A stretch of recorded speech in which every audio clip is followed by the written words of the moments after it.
Batuk saya sudah mengalami 3 bulan, tapi nama saya Zaria Ahmad. Saya selama ni menghadapi batuk dan sakit tekak, selalu gatal-gatal batuklah, tekak kan.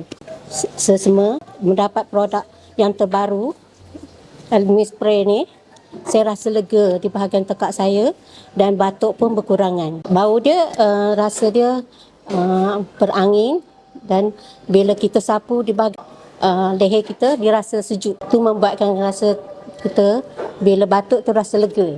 Kita spray bahagian leher dan gosok bahagian telinga, bahagian badan kita supaya batuk kita rasa lega. Memang okey lah, memang produk ni memang terbaik lah.